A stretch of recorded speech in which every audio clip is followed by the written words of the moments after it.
Hey, this is Bobby Holland with Bipper Media, and you are listening to SEO Secrets.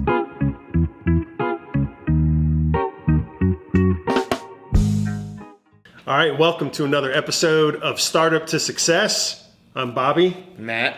And Matt, I'm excited, I think, to talk about this episode because we're going to talk about burnout. Yep. But more specifically, this is to help business owners and how do business owners help to mitigate and fight through. I almost said avoid, but I don't know if avoiding burnout, it might be more of a natural thing. We'll dive into it.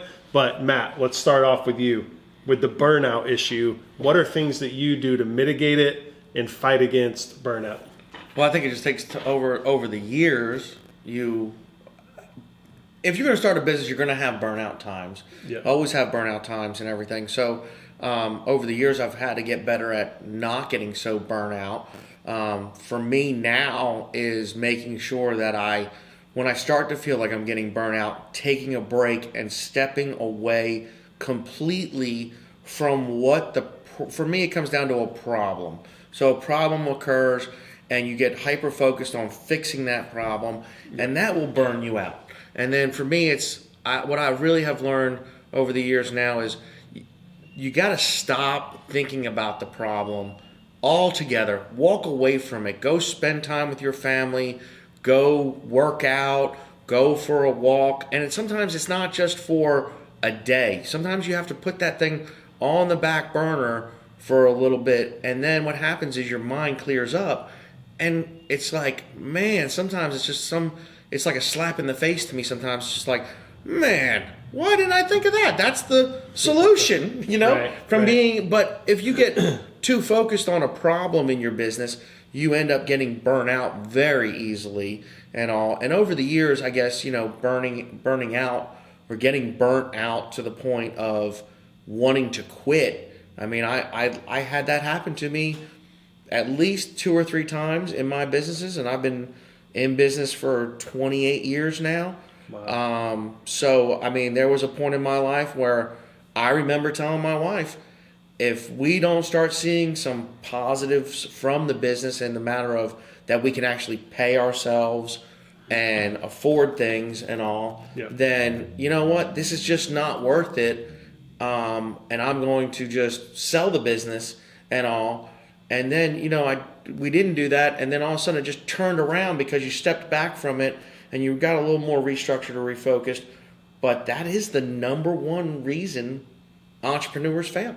I mean, if you talk to anybody, I hear it all the time. People just give up. Yeah. And when they give up, they're burnt out. Yeah. Does that make sense? It does make sense. How about you? Yeah, I mean, when I think about it, my path, it depends on the phase that I'm in. Mm-hmm. Like, I remember being in call it startup mode.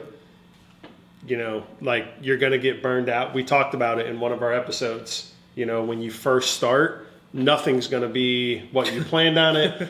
Expect for everything to blow up. Like, when you're in that phase, you're also human, so you're going to get burned out. But there's where you will learn if you're cut out for either the type of business you're trying to start, or are you cut out to even be an entrepreneur? Like, in all honesty, I truly believe entrepreneurship is not for everybody. It's not for everybody. So the early stages of being burned out in those early stages, if you have the passion and you're cut out for it, you will just suck it up and you'll get through it. Like we talked about in one of the previous episodes. In the later stages, as your business matures, more kind of like to what you're obviously your experience. You've been in multiple businesses for a long period of time. Now what you're talking about is kind of later stage dealing with burnout. Making sure you detach yourself from your business, take a break, go with you, take you and your family, go somewhere, and don't just sort of be in the moment with your family, but like completely unplug. Right. Those are more like, more mature stages of how to deal with and mitigate burnout. I think one of the biggest things that changed that I wish somebody had told me sooner when I started out was I had my office in my house because I couldn't afford anything. Yeah. But it was like just another bedroom in my house. So it was like you never stopped working. Like, why would you sit there and watch TV when you could just be up there working and keep on going and keep on going? But then your mind never stops and you never shut down. And it was like, oh man, you gotta. And when I moved the office out of the house, that was probably the biggest game changer for me. Just getting the smallest, itty bittiest office that I could afford, just to say that's the office. And when I walk out that door, of course, if you're an entrepreneur, you're starting a business, you're always thinking about your company. In the early years, you are never nonstop. To this day, I'd be sitting around in an airport or sitting with my family. In my mind, I'm thinking about an idea always and everything, but you're also not hyper-focused on the idea. But you might make yourself a note in your phone or something like that, and then you think about that or bounce that idea off your team or talk about it with whoever's working with you. And even when you're working by yourself, in the beginning, it's just so hard. And people think being an entrepreneur, which we've talked about before, it's not for everybody. Right. And you have to have that dedication, the grind, and you're going to have those failures. Like we talked in our last episode about failures. Yeah. You're going to have those failures. And when those failures happen, those things will burn somebody out to the point of throwing in the towel. And it's a high percentage. Don't quote me on the number, but I think it's like 80% of most businesses, and I think you told me the percentage or something before. Yeah, I think it's like 70 to 80% within the first 5 years. Just completely done. Right. Just got out of it, whether it was out of need or you were trying to resolve something or make a new product or anything like that and all. And it's a hard thing to people to understand, but you have to have people say you have to have work balance.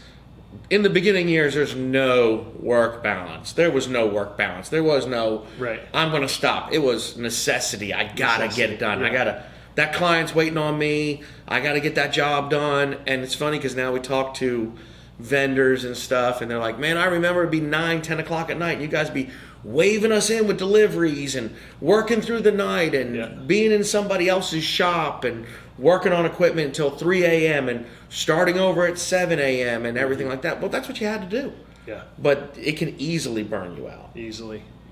Yeah, I also think of burnout, again, in early stages. Honestly, like even in later stages, if you're on a particular path and you find yourself getting burnout, it's a given in the early stages. But it's helpful to look at that burnout and start trying to step back and try to analyze and assess what's happening in that burnout, because it's possible, we talked about in one of the episodes, you have this idea for a business, you're so fixated, and now you launch and now you're out going down this path.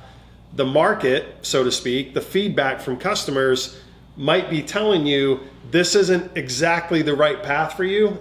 But if you're stubborn like me, you keep pushing down this path, but it's not exactly what the market wants, but I think it's exactly what everybody wants, but it's not what customers want. Right. But I keep pushing. That will burn you out quickly. So a lot of the burnout can be really just reassessing, in essence, the path that you're on. Do you need to shift? Do you need to iterate based on what the market's telling you? So to say it another way, your burnout could possibly be the market telling you that the path you're on might need to change a little bit or iterate a little bit. Adapt or die. Adapt or die. Adapt or die. I mean, that's something that people don't think about that anymore. That's right. But that's one of the lines I've been hearing a lot in some of the stuff that I read and watch and everything. You're either adapting or you're dying. That's all there is to it. And the world is changing every minute. And if you're not willing to change, again, it's going back on our previous episodes. Phone book, internet. I was really funny. One of my sons was over, had his buddies over the house and everything, and one guy stopped me and said, hey, Mr. Dipalma, how did you start that one business? And I said, well, we got up, and he said, so you started it, and people went online to find you. I said, sir, when I started, there was no online. And he was like, what? What do you mean there was no online? But you had to adapt now. If you're not online, if you're not getting into the tech space as for helping your business. But, also a point you said is like, everybody gets burnt out, and there's levels of burnout, I think. And I think as you grow your business, you learn how to manage. You feel the burnout coming, and like, okay, for me, it's, I can tell by my family. My family is my closest unit to me. They know me very well. I come in and my wife will turn to me a day later. She never asks me the same day, but the next day she's like, "You okay?" I'm like, "Yeah." She's like, "Got a lot going, huh?" I'm like, "Yeah, I got a lot going. You want to talk about it?" "No, I don't want to talk about it right now."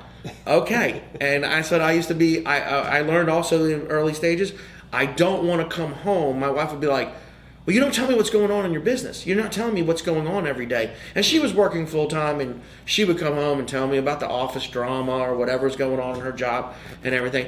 And I say, and one day she got really upset with me. I'll never forget it. She's like, "You just never want to tell me what's going on." I was like, "Sweetheart, it's that I love you, and the last thing I want to do at the end of the day is come and relive the entire day." So right, and just unload that whole package again. That doesn't solve it for me. That doesn't make me. For some people, it is sitting and talking about it and chatting about it. That's just not the way I was wired. Yeah. The way I'm wired is you just figure it out and you move on. If you can't figure it out, you try to figure it out the best of your abilities. And like my father used to tell me, swing for the fences. And if you come in a little bit lower than the fence, you didn't quite make it to the fence, it's okay. At least you tried. Yeah. At least you can't say you did not give it your best effort to do it and everything. So, I think the burnout is it's a big thing for a lot of people and everything. And even our editor, here with our show was talking about it, which is a really great thing about sports. And she was saying how volleyball and kids, and you see that now. I see kids now, in sports, and they love it when they're younger and everything. Then when they get into those better levels, they're burnt out. And one of my friends, his son, you saying that made me think of him. He was in baseball, got burnt out, stepped away from it for about 8-9 months, and recharged. And now he's got a full ride to Georgia Tech.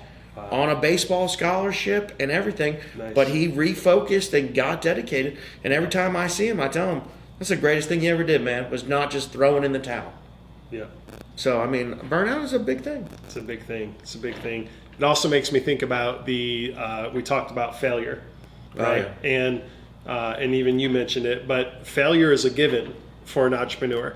One of the most recent definitions of an entrepreneur that I heard recently is an entrepreneur is someone who fails constantly with occasional wins.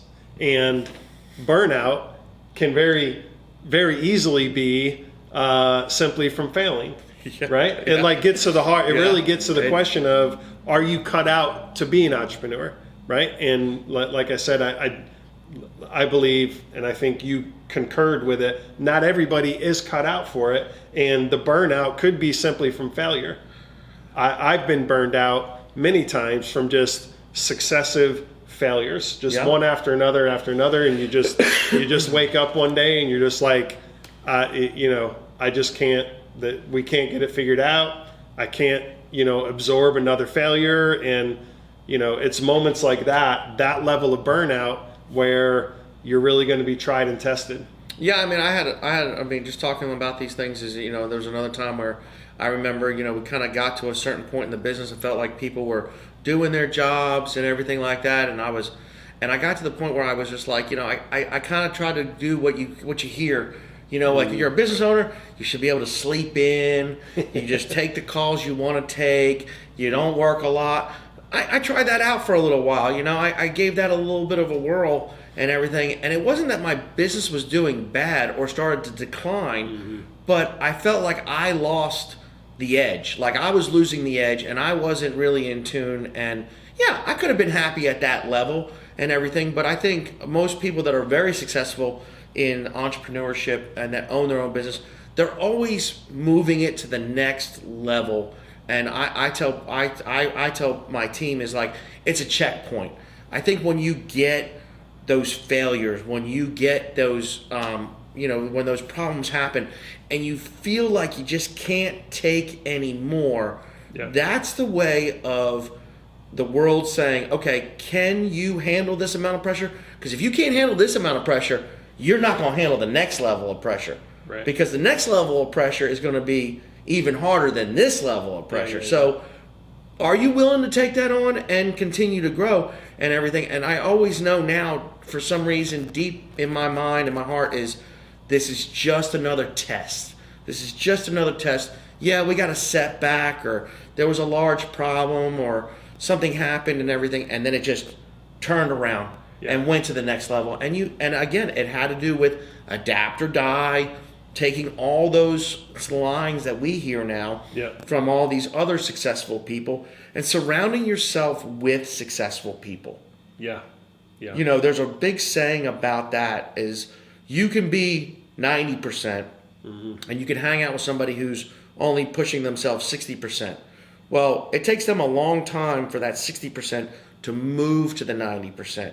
But a 60% person can pull a 90% person down backwards very fast. Yeah. So try to surround yourself with people that have the same mindset, that have that same motivation, that have that same drive and everything, and realize very quickly not everybody has it. Right. And you can still be friends with them and you can still know them and everything, but know that people are always kind of looking, and that will burn you out very quickly if you're hanging out with somebody like that. Oh, yeah. Because they're kicking you all the time. Right. I mean, right. I can't believe that you stay up at night and work on your computer, and I can't believe you're working all those hours. You're crazy. You should be partying and everything. No, it's okay. But now it's a different story. When you become successful, then you see that person, they're like, man, Bobby, you really, you know, you were talking how you went through the mortgage crash and everything in your other episodes and all, is, man, you really did something. You got this Bipper media really rolling, and you're taking care of clients all over the country. Yeah. I mean, you tell me how you're flying to Florida and taking care of people in New York and all over the place, which is great. Yeah. Would you have thought of that back in the day? That's where it was going to go? No way. No way. You were just in your room doing your thing. Yep. So, you know, I think that all kind of ties together with the word burnout. And people think burnout is like, I'm just going to give up. It can be a little burnout. If you don't fix that little burnout, then you can become a failure. Yeah. Another way, like as you were talking through that I think about how I've dealt with burnout is really the biggest strides I've made in managing that, aside from like what you were talking about, you know, get the family, just unplug, you know, those are kind of like, you know, like kind of given type answers, what you would think of. But in the operation of the business, as the business is growing, delegating has been a huge catalyst for me in mitigating burnout, so to speak. Hiring great people, you know, like Kalina, who's here helping us with this podcast. You know, if I had to do all this, well, number one, this wouldn't even be happening. But if I tried to, like, burnout would not even be the right word for it, right? So delegating, hiring the right people is a way to mitigate burnout. And we talked about delegating, I think, in the first or second episode, as a way for a catalyst for growth, right? Because no doubt. Because if you as the business owner, if you're completely burned out and strung out and like on the fringe, so to speak, that's going to resonate through your entire business and your entire team. But delegating, finding great people for your team, and really just empowering them, let them grow to be the leaders that they can be, is a way to mitigate your own burnout. It's really honestly a leadership principle. I think you're absolutely, is really a leadership principle. I mean, I just had a meeting prior to here with one of our departments, and we're having a little struggle in one of our departments. It's been a problem for one department finding the right person, and we actually had the right person working for the company. We just didn't realize it, and after us sitting around talking about it and bouncing it off, and this is like 2.5 months, we're like, we really should give this person. So I literally just sat in a meeting with them and just said, okay, this is as far as I need to take this meeting. You need to do your part. You need to do your part. You need to do your part. And then I just want to see it come together. And that changes the whole dynamic of how your company runs, because those people feel empowered, which you want them to be empowered. And there's nothing wrong with that. But also, you said delegating. When you're starting out, I mean, the hardest thing for me was always like letting go. Like, I'm going to give this guy these customers to handle. And I remember one time one of my managers, when I hired my first manager, was doing a good job and this, that, and the third. But then one day he had the work orders in his hands, and I walked in and I said, hey, let me see those for a minute. And then he grabbed them right back from me and said, did you hire me to do this job, or do you want to do this job? Yeah. And it was like, okay. So that helped not being burnout. Yeah, definitely. So it's really the different phases. Mm-hmm. When you're first starting, when you first start your business coming out of the gate, I mean, being burned out is almost a given. Guaranteed. You're going to know if you're cut out to be an entrepreneur, so to speak. There's no shortcuts. There's no sugarcoating it. There's no getting around. It's just the way it is. But as you grow and evolve, the delegation component is a very, it's like a secret sauce, not really a secret, but it's like a key strategy. Like you put it, you have to let go.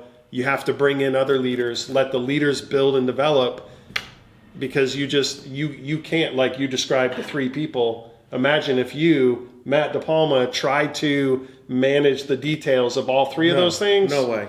There's no way you'd be able to do it. And you can't. That's adapting. Adapting. So it kind of like all ties back together like that. It's adapting and everything. And I think that's, finding key people, which we'll probably talk about in another episode. But find how to find the right people, and the decisions you have to pick for those people is so important. Very important. It was so important and everything. But that keeps you from the burnout 100% and all. Yeah, which really gets to that mindset of having a bigger vision for your business. Like if you're the kind of person, which I am, and I know you have talked about your tendencies as well, like I need to just do this myself. If you don't let go of that and get a bigger vision of your business, you got to bring in the right people, which we'll talk about. You got to delegate. It's really the only way you mitigate against that level of burnout, so to speak. Well, and you'll never grow your business. And your business will never grow. You can never grow your business without building a great team. There's no doubt. It's just so amazing how many years I tried to do it all on my own, and it burned me out. And it was tough and everything, and you just thought, I got to do the billing, I got to do all the stuff and everything. But then when you find the right people, it really changes everything, and it helps you be more focused and all on those types of issues and all, especially when you have the right people and continue to keep you from that burnout. I mean, that's a good word. It should be right there, burnout, failure. They all kind of tie together in a business no matter what. They really do. Yeah. They really do. Well, Matt, any other closing thoughts on the burnout issue? just try not to let it happen too hard on you. Just kind of make sure you have a pause sometimes and realize that life is short, and have some fun.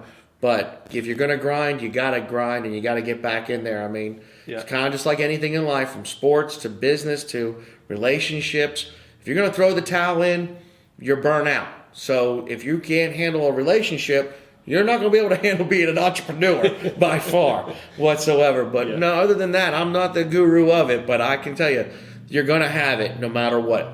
Well, you shared a lot of good, from your own experience, how you've managed it and mitigated it. So I hope this was helpful. Again, make sure you follow us. We're on Spotify, we're on iTunes, and we're excited about the next episode in Startup for Success. So thank you again for watching, and we'll see you on the next episode. Thank you for listening to this episode of SEO Secrets.